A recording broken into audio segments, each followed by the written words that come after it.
The Farming Show, brought to you by Balance Agri-Nutrients. All you need to grow. And one man who's been moving amongst the people. He's got a rock star status here. They're mainly Nats here, let's face it, as Prime Minister John Key. Good to see you. No, they're all Nats here. Eh? They're all sensible people. And No, Damien national voters. Damien O'Connor was here yesterday. He probably secretly votes National. Well, I reckon he's actually. I reckon he's a secret Nat. Yeah, that's what I reckon too. Him and Shane Jones more national than national. Well, I don't know if the Nats would want Shane Jones, but that Damien O'Connor's a good bloke. Minister of Broadcasting, I was promoting Shane Jones for the other day. Now, you're resplendent in your Swan Drive. Yes, I have to put it on pecuniary interest. They gave it to me, All Black Swan Drive. What about the gumboots that I procured for you? Sorry, I'm just moving that a bit closer. Yeah. The gumboots I procured for you at Waimumu, the Scalar Up Quattros. Yes, I've got those, and I wear those to rugby and other events that Max drags me along to watch them play. In the wet of Auckland sometimes. Now, there's a bloke who's driving from Tauranga to Hamilton as we speak. His name is Graham Smith. He used to be the GM of Sales and Marketing for Balance Agri-Nutrients. Nowadays, he's the CEO of Seals Winslow. I told him that he's bumped today because of you, but you did such an excellent job promoting his business at Waimumu. Can you just do a wee blurb on Seals Winslow, just because he wants a wee sound bite? They're a stock feed company. Yeah, well, Seals Winslow are going to be feeding the animals of the future. They are the difference between New Zealand's GDP going up or the failure of this country. How's that? By the way, tell them I want a shirt, because they look quite nice, those balanced. Yeah, we'll get you one. We'll see. Our online editor here, Michael Oliver, may well get you one of those shirts. Well, there you go. That'll cost Graham Smith dearly. I went to school with Michael Oliver. He's Frank Oliver's nephew.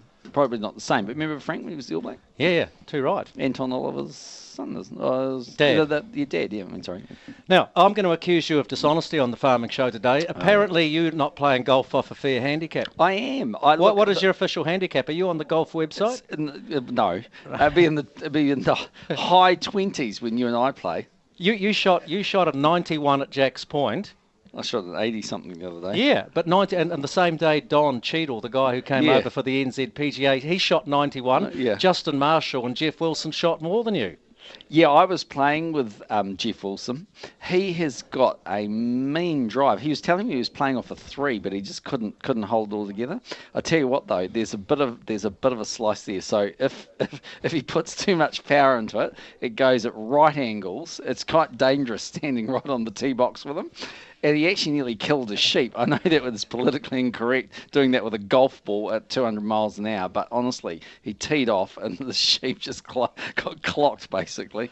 Well, okay, we've covered the dishonesty on the golf course. What about the dishonesty, or not dishonesty? Oh. No, seriously, I've got to take you to task on this. Age of eligibility. I just don't get where you're coming from. I'm just showing you You've shown me a graph. I'm just showing you the graph. Yeah.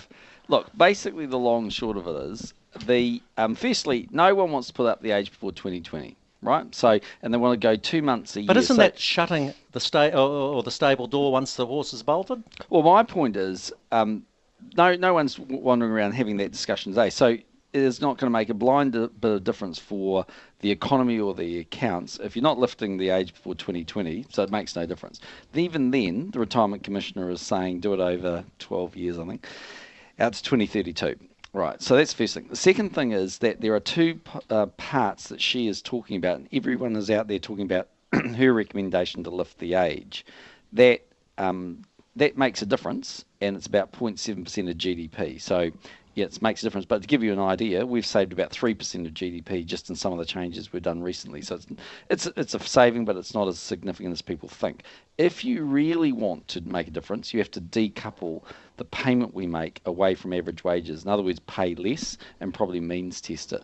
And that is half what Labour's talking about. But I tell you what, let's go out there and tell New Zealanders, by the way, you've got to work longer, you'll get less, and all of that so Labour can spend money today on their little pet projects. So I'm assuming means testing is totally off the agenda. Correct. Yeah, and that's fair enough, isn't it? Yeah, well, I think so. I mean, one of the things why the system works well in New Zealand is it's universal, and you don't have to go through this crazy exercise of mucking around working out whether people have got assets or not. It's quite a good system. The other thing is we're probably today about 5% of GDP is the cost of super, right? So 5% of the economy.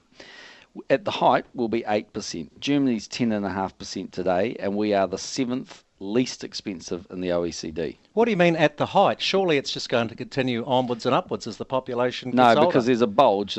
Think of a python eating a panther. Okay? And that's us baby boomers. So we're the bulge. You are the panther. In my mind, you've always been a panther.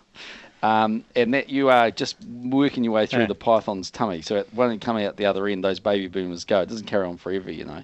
It was just a thing that we all went through after the war. Well, actually, it was your parents that went through it. We will agree to disagree on that. What about the education That's thing? because I won. No, you didn't win. Yes, I did. You are now embarrassed. You're now embarrassed by your economic logic. Gallagher to talk to. He knows a thing or two. Well, he probably doesn't need the pension. No, he's done quite well for himself. Probably won't take it. Do you know about 3% of New Zealanders don't? They can't be bothered. They don't bother signing up. Oh, well. Anyway, he could put electric fence around people that want to take it off one more before you go. Was the education... I didn't know I was going. I thought I was running the show. Last time I co-hosted the show, I tell you what went well. It dragged on for about 2 years. Radio Live got more coverage than they even know what they did with. Is Sir William here? Yeah, he's just there. Oh, there he is there. Oh, well, you can interview him. No, you interview him. No, seriously, I want a cup of tea. The education thing, you basically listen to the people there. Yeah, so I mean, look, at the end of the day, the basic principle is right, which is we need to lift quality, because we've added a lot of teachers over the last decade. I mean, a hell of a lot more teachers than students. That's the way to think about it, and the outcomes haven't really changed much. So all we're basically saying is, look, when you've got 52,000 teachers, do you add more, or do you fundamentally try and improve the quality of your teachers? Now, the problem was the public have had really 20 or 30 years of being told the only thing that matters is class sizes. So I reckon in that kind of philosophical debate we lost it. But what we're going to do is, and I think that's fine, I mean, it's important to keep them on side. And also, frankly, you don't want months of industrial action for $40 million when you're spending $10 billion. But we've got to regroup and go back and look at other ways to lift quality teaching outcomes, because if we don't, we're failing those kids, and that's not right. A final word perhaps on agriculture. You've been moving amongst the people out there. What's the mood? What's the future like? How much is this, what's happening, what's going to happen in Europe over the next few days going to affect us here in God's own, the farmers out milking cows and grazing sheep?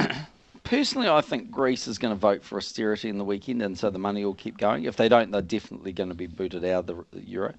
But even if they do go, the Germans and the French are very determined to keep the euro together. So you've seen them put $100 billion into the Spanish banking crisis last weekend.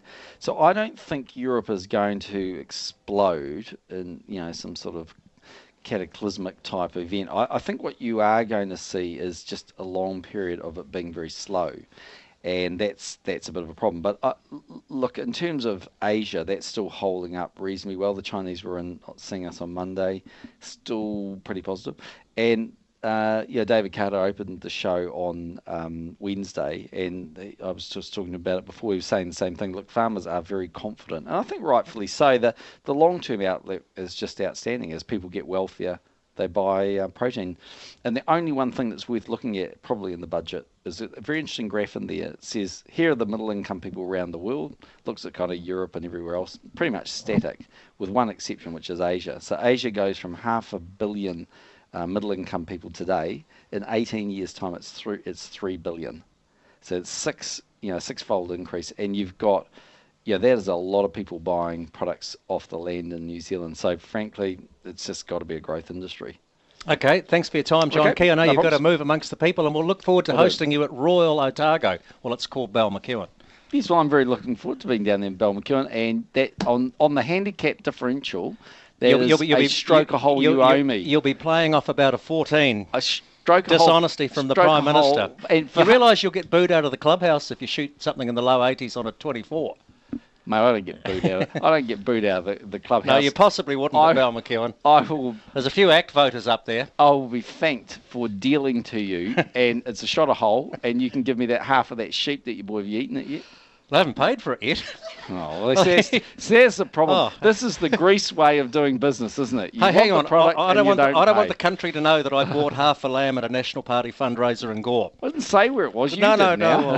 It reminds me, I've got to pay John Bannerman for it. All right. Great lamb. Okay. All right. There we go, John. Okay. All right. There we go, John.